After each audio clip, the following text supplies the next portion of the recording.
तो शिष्य बन गया, सत्संग संपूर्ण हुआ और सत्संग के संपन्न होने पर जितने श्रद्धालु आए थे वे भी बाहर जाने लगे। अब ये तो सब कुछ छोड़ करके श्री चतुर्भुज दास जी के ही चरण सेवा में लग गए। विरक्त शिष्य जो हो गए, इनके हृदय से तो समस्त वासनाएं निकल गईं और श्री चतुर्भुज दास जी ही इनको तो परब्रह्म रूप में नजर आने लग गए कि इन्हीं ने इस जीव का कल्याण किया है। तो ये तो चरणों में बैठे रहे, उठ करके नहीं गए।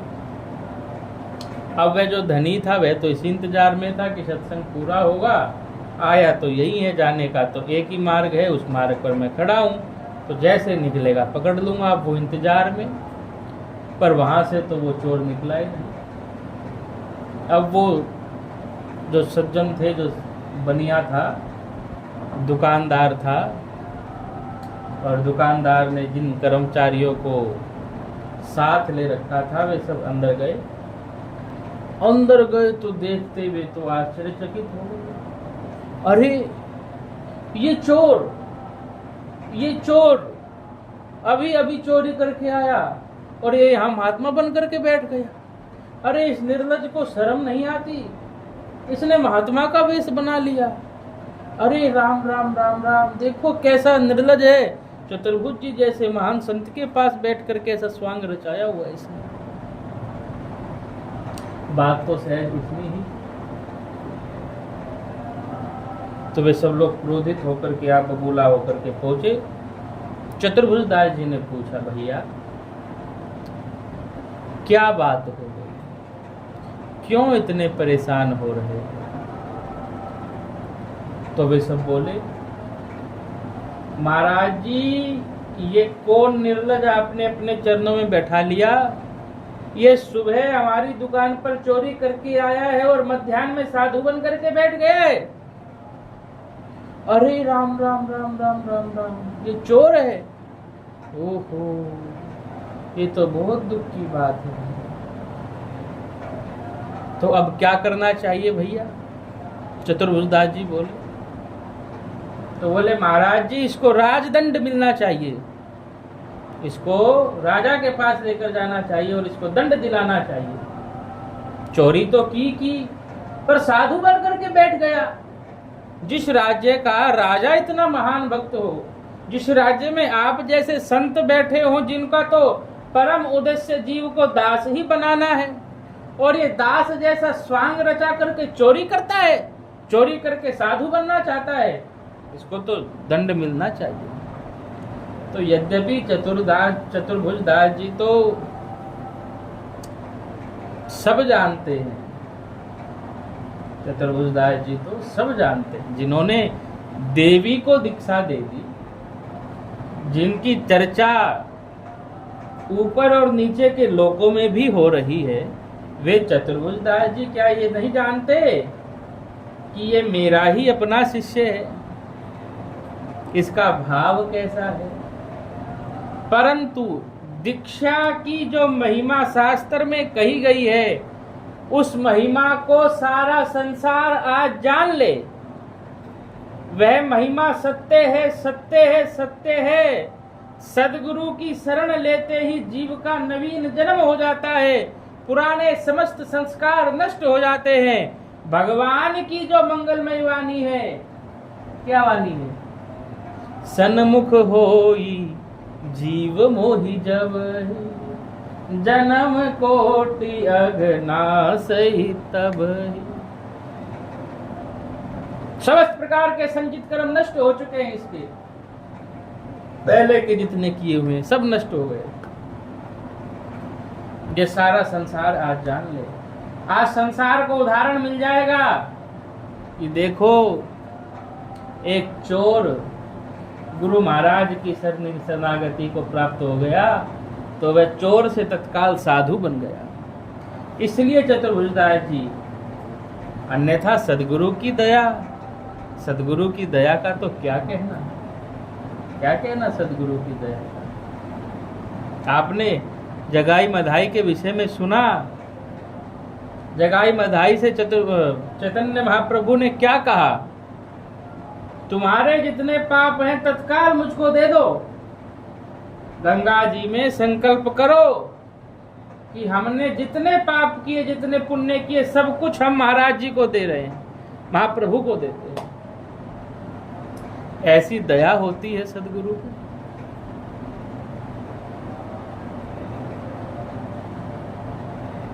पर चतुर्भुज दास जी तो सिद्ध करना चाहते हैं कि ये कच्चा शिष्य नहीं, पक्का शिष्य है, इसका सच्चा भाव है। इसलिए चतुर्भुज दास जी ने कहा कि भैया इसको लेकर जाओ, और लेकर के चले गए। पर धन्य है, धन्य है, धन्य है, इस शिष्य को धन्य है।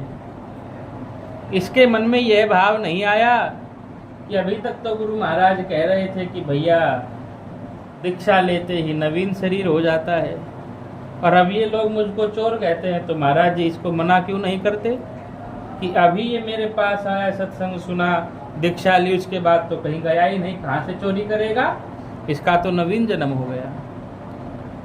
पर उसके मन में भाव नहीं।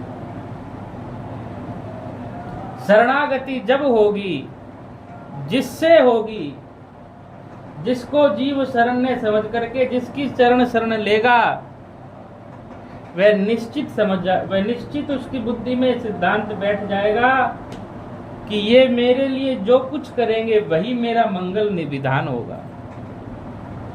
मेरे लिए मंगल उसी में है जो गुरु महाराज ने कहा है।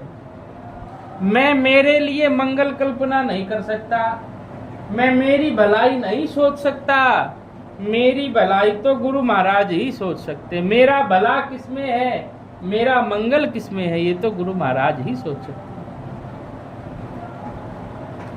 तो श्री चतुर्भुजदास जी ने कहा इसको ले जाओ। ले गए, राजा के सामने प्रस्तुत किया। राजा तो चतुर्भुजदास जी का शिष्य बन गया है। दासव तो दृढ़ायो।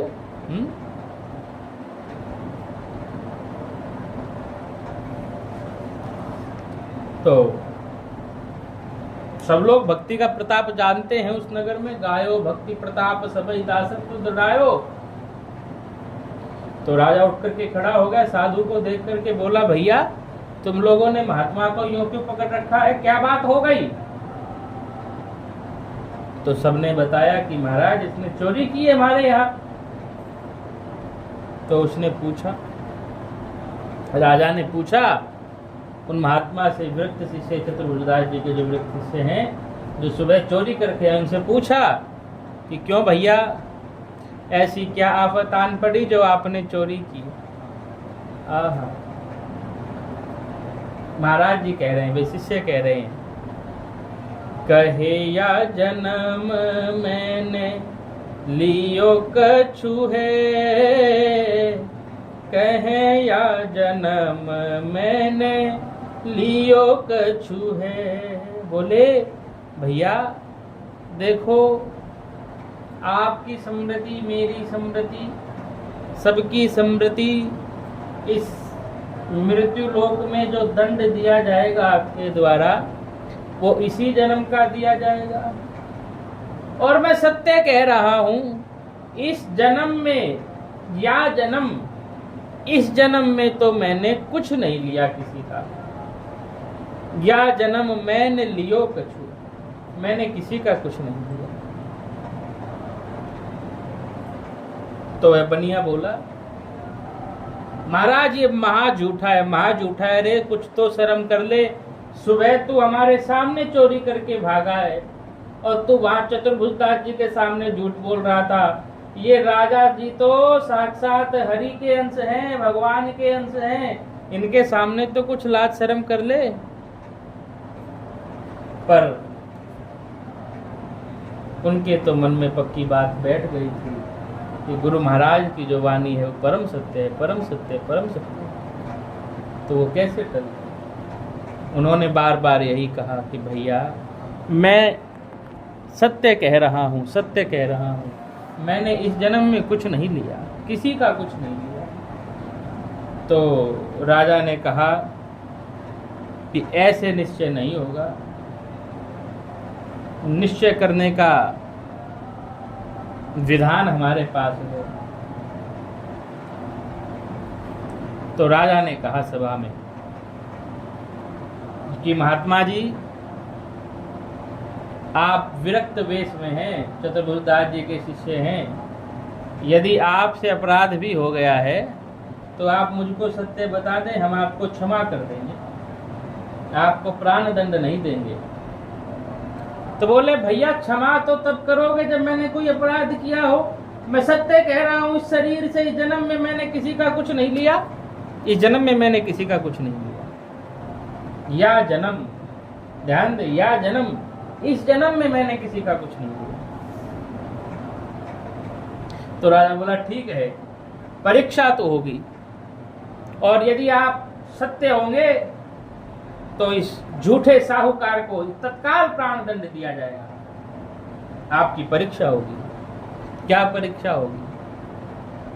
लोहे की सलाखा को गर्म किया जाए और इसके हाथ पर पीपल का पत्ता बांधा जाए, सूत के तागे से, कच्चे सूत से पीपल का पत्ता बांधा जाए। यदि आप सत्य कह रहे होंगे, यदि आप सत्य कह रहे होंगे तो यह पत्ता नहीं जलेगा, पत्थर नहीं जलेगा, और झूठ कह रहे होंगे तो आप जानते हैं लोहे की सलाखा हाथ को गला देगी, हाथ के आर पार हो जाएगी।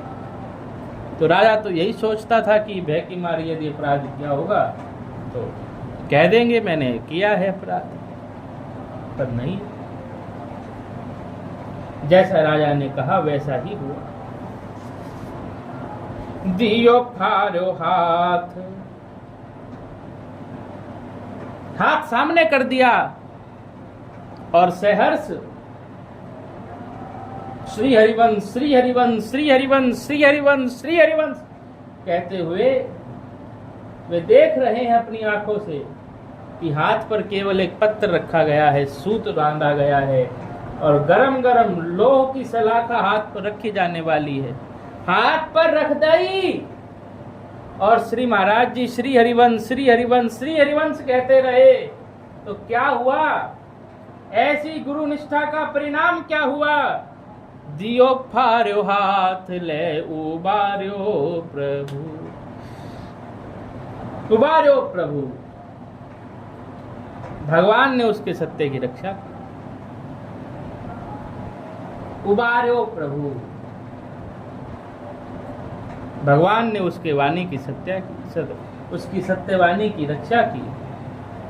पाद पदम ता दिन प्रगट, सब संसार इस लीला को जानता है कि कैसे शिष्य की निष्ठा को निभाने के लिए गुरु महाराज के कहने पर कि हमरे वस्त्र लेकर आओ, शिष्य असमंजस में पड़ गया कि गुरु महाराज ने कहा है कि गंगा मेरा ही स्वरूप है, मैं गंगा में पैर कैसे रखूं? सबको उस शिष्य की निष्ठा दिखाने के लिए ही गुरु महाराज ने आज्ञा की। अब गुरु महाराज ने कह दिया तो मुझको जाना तो पड़ेगा, परंतु बहुत विह्वल हो रहा है, व्याकुल हो रहा है।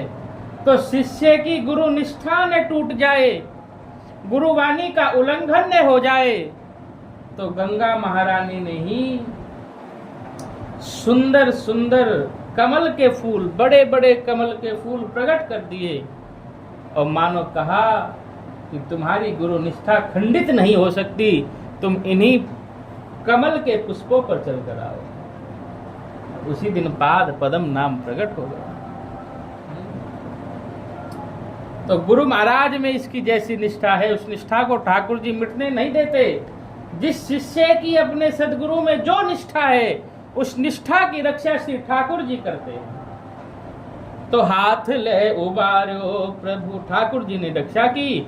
श्री प्रियादास जी कह रहे रीति लागी प्यारी, मुझे ये रीति बहुत प्यारी लगी, बहुत प्यारी लगी, बहुत प्यारी लगी, बहुत प्यारी लगी, बहुत प्यारी लगी, बहुत प्यारी लगी। रीति लागी प्यारी,